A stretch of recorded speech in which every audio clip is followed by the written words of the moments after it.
उपस्थित सभी मान्यवर और सभी भाई और बहनों,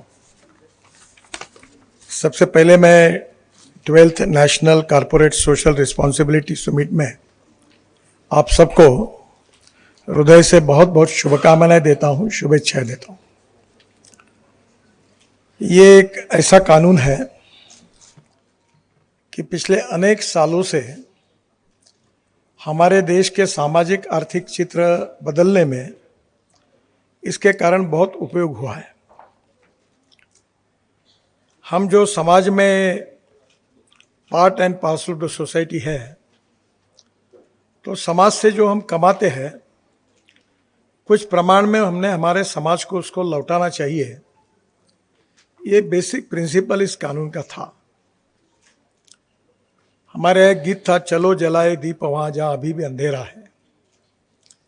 समाज के ऐसे अनेक सेक्टर्स हैं जहां हमारे समाज के ही भाई और बहनें सामाजिक आर्थिक शैक्षणिक दृष्टि से पिछड़े हुए हैं, और हमारे पॉजिटिव प्रयासों के द्वारा हम उनके जीवन को बदल सकते हैं। और इसलिए स्वाभाविक रूप से मुझे ज़्यादा खुशी इसलिए है कि मैं पिछले 35-40 साल से सामाजिक क्षेत्र में ही ज़्यादातर काम करता हूँ। एक बात जरूर है कि इस कार्य को उतनी प्रसिद्धि, पब्लिसिटी और लोगों के नज़रों में जितने उड्डान पुल, टनेल्स, ब्रिजेस या पॉलिटिकल एक्टिविटीज़ को मिलती है, उतना ये पॉजिटिव कंस्ट्रक्टिव वर्क को नहीं मिलती। सबसे पहले मुझे याद है कि इसमें कितने लोगों का जीवन बदला है। मैं मंत्री तो वैसे रोड ट्रांसपोर्ट का हूँ, पर मैं 80% काम रूरल ग्रामीण क्षेत्र में काम करता हूँ, एग्रीकल्चर में काम करता हूँ। और मुझे इतना कोई उसमें विद्वान नहीं हूँ, पर मुझे 13 डिलिट्स मिली है, डॉक्टरेट्स मिली है, और उसमें से 6 डॉक्टरेट कृषि विज्ञान में मिली हुई है। और मैं जिस क्षेत्र से आता हूँ वो नागपुर और विदर्भ जो है, वो उसका एक अलग इतिहास है कि पिछले अनेक सालों से हमारे यहाँ 10,000 किसानों ने आत्महत्या की है। और आत्महत्या का कारण यही है कि पानी की कमी। हमारे देश में उत्तर प्रदेश, बिहार, उत्तराखंड, हिमाचल, इन सभी राज्यों में पानी के बारे में कोई समस्या नहीं है, क्योंकि यहाँ नदियों में पर्याप्त पानी है। पर हमारे क्षेत्र में पानी की समस्या गंभीर है, और इसलिए जो वाटर कंजर्वेशन में अनेक संस्थाओं के CSR मिलने के कारण मेरा भी एक NGO है, और हम पिछले 10 साल से काम कर रहे हैं। कंसेप्ट बहुत छोटा सा था कि दौड़ने वाले पानी को चलने के लिए लगाओ, चलने वाले पानी को रुकने के लिए लगाओ, और रुके हुए पानी को जमीन को पीने के लिए लगाओ। गांव का पानी गांव में, खेत का पानी खेत में, और घर का पानी घर में। अब एक छोटे से कंसेप्ट में मैं जब रोड मिनिस्ट्री का मंत्री बना, तो हमें रोड के लिए एग्रीगेट लगता है, मिट्टी लगती है। तो हमने नदी नालों का खोलीकरण, रुंदीकरण किया। जो तालाब थे, जो इरिगेशन के डैम थे, उसकी मिट्टी जो थी, जो एग्रीगेट था, वो बाहर निकाला और वो रोड में यूज किया। तो ये काम हमने फ्री ऑफ चार्ज करके दिया। हमारे यहाँ पंजाबराव कृषि विद्यापीठ एग्रीकल्चर यूनिवर्सिटी अकोला में है, वहाँ मैंने 36 तालाब बना के दिए। ऐसे 1000 तालाब बने। आप आश्चर्य देखिए कि इस यूनिवर्सिटी में 350 एकड़ जमीन जो पानी के नीचे थी, यह तालाब बनने के बाद वो 3500 एकड़ जमीन इरिगेशन में आई, और आजू बाजू के 4-5 किलोमीटर में भी पानी आया, और उसके कारण वहाँ के किसानों की आमदनी बढ़ी। अजिंठा ये बहुत प्रसिद्ध है, जगह प्रसिद्ध लेने हैं, केव्स है, और वहाँ बुल्ढाना से अजिंठा एक रोड था। वहाँ इतनी पानी की किल्लत थी कि 17,000 जो धनगर कम्युनिटी के लोग रहते थे, वो जब मार्च अप्रैल में आता था तो वहाँ छोड़कर, एरिया छोड़कर निकल जाते थे, क्योंकि पानी नहीं था। वो बुल्ढाना से अजिंठा रोड हमने बनाया, मुझे बनाने का मौका मिला। पूरे नदी नालों का खोलीकरण, रुंदीकरण हुआ, लेक बने। अब 17,000 लोग माइग्रेट नहीं होते, वही रहते हैं। तो एक बात वैसे कम से कम 60-70 प्रोजेक्ट करने का अवसर मुझे मिला। तब मेरे ध्यान में आया कि ये पॉजिटिविटी के साथ, और ये सब काम इसलिए हो सका कि ये काम को देखकर धीरे धीरे अनेक संस्थाओं ने CSR में मदद की, जिसके कारण ये काम हो सका। और कुछ काम जो था वो NHI को मिट्टी लगती थी तो फ्री ऑफ चार्ज उन्होंने कर दिया। तो उसके कारण वहाँ का सोशियो इकोनॉमिक ट्रांसफॉर्मेशन बदल गया। ये बदल सकता है। मैं एक प्रकल्प चलाता हूँ जिसमें जो रेडीमेड गारमेंट बनते हैं उसकी कतरन आती है, उसके कारपेट बनाते हैं। और वो कारपेट जो है इतने सुंदर है कि मैं कोई किसी को प्रेजेंट देता हूँ, उसको पूछता हूँ आपको दिया है? हाँ, आपको भी दिया है। तो मैं पूछता हूँ इसकी कीमत कितनी है, तो कोई बोलता 5,000 रुपये, 10,000 रुपये। वो बनता है केवल 400 रुपये में और बेचते हम 500 रुपये में। तो वो 1500 महिलाएं प्रशिक्षित हुई और अब उनको अच्छा काम मिला, 15,000 रुपये महीना मिलता है। वो साड़ियाँ बनाने लगी। बहुत सी ऐसी बातें हैं कि हुनर है, पर शुरुआत में उनको कोई मदद की आवश्यकता होती है। और सामाजिक दायित्व और सामाजिक जिम्मेदारी के भाव से अगर संवेदनशीलता, सामाजिक संवेदनशीलता, सोशल सेंसिटिवनेस अगर रिस्पॉन्सिबिलिटी के साथ निर्माण होता है, तो मुझे लगता है कि हम लोग थोड़ी बहुत मदद से इन लोगों के जीवन को बदल सकते हैं। चाहे एजुकेशन सेक्टर हो, चाहे हेल्थ सेक्टर हो, चाहे एग्रीकल्चर सेक्टर हो, यहाँ बहुत मदद करने की आवश्यकता है।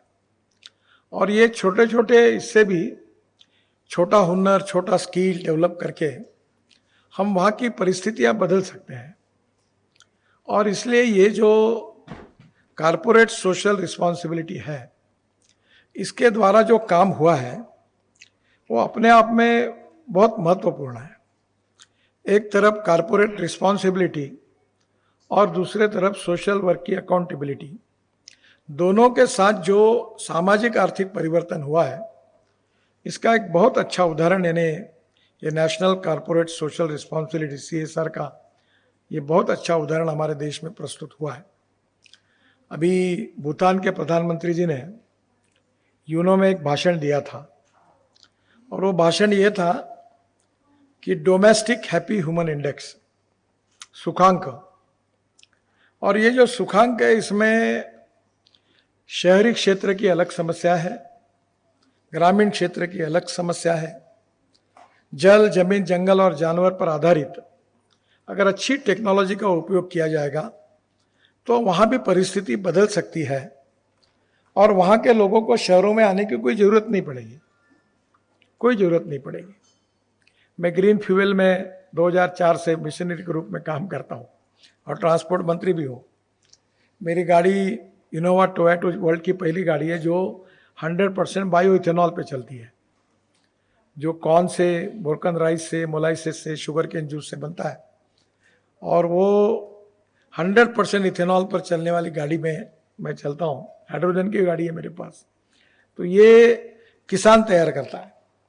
अब आपको एक छोटा सा उदाहरण बता दूं कि कॉर्न की कीमत 1200 रुपये क्विंटल थी। हमारे देश में अभी कॉर्न से इथेनॉल बनने की अनुमति मिली। अब कॉर्न की कीमत हो गई 2600 रुपये क्विंटल। और ये कॉर्न की कीमत ज़्यादा होने, किसानों को अच्छे पैसे मिलने लगे, तो पूरा यूपी, बिहार और पूरे देश में कॉर्न 4 गुना ज़्यादा लगा। अब मार्केट में 2400 रुपये क्विंटल कॉर्न की कीमत है। कॉर्न से इथेनॉल बन रहा है, जिसमें हमारा फॉसिल फ्यूल का इंपोर्ट 22 लाख करोड़ का है।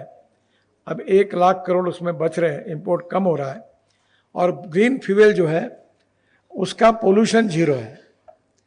तो ये जो रूरल एग्रीकल्चर ट्राइबल क्षेत्र में जल, जमीन, जंगल और जानवर आधारित नई नई टेक्नोलॉजी का उपयोग करके अगर हम लोग वहाँ कोई हुनर के साथ, कोई नई नई चीज़ों के साथ, अनेक NGOs, सोशल ऑर्गेनाइजेशन इस प्रकार के कारपोरेट सोशल रिस्पॉन्सिबिलिटी जो फंड मिलता है उससे अच्छा काम कर रहे हैं, स्किल डेवलपमेंट भी अच्छा काम कर रहे हैं और परिस्थिति बदल रही है।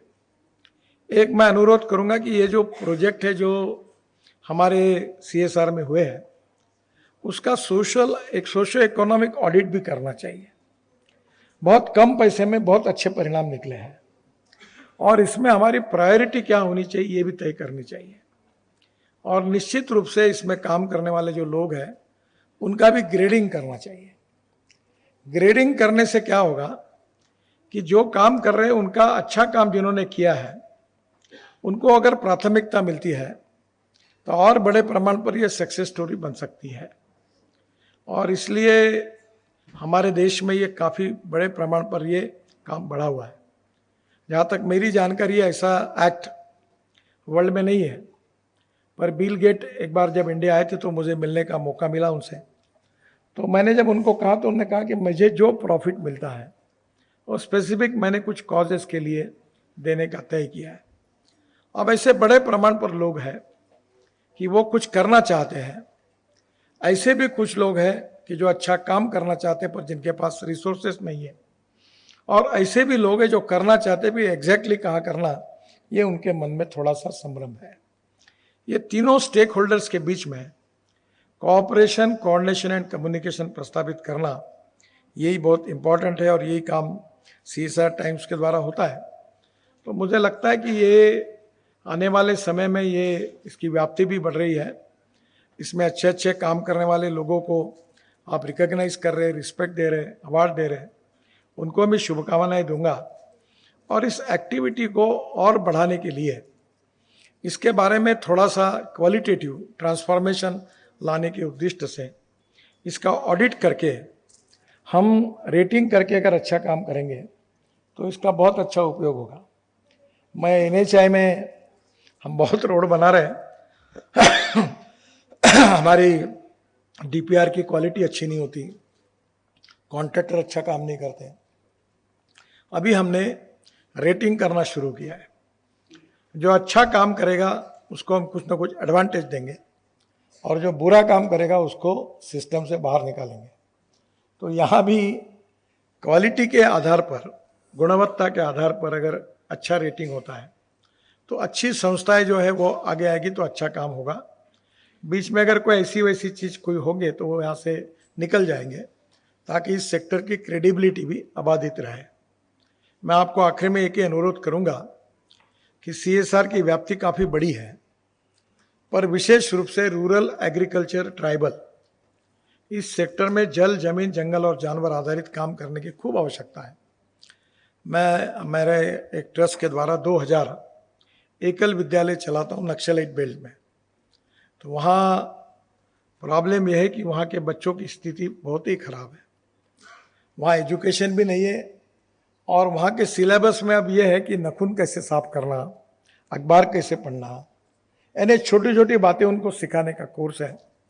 और हमारे स्कूल में 20,000 बच्चे पढ़ते हैं।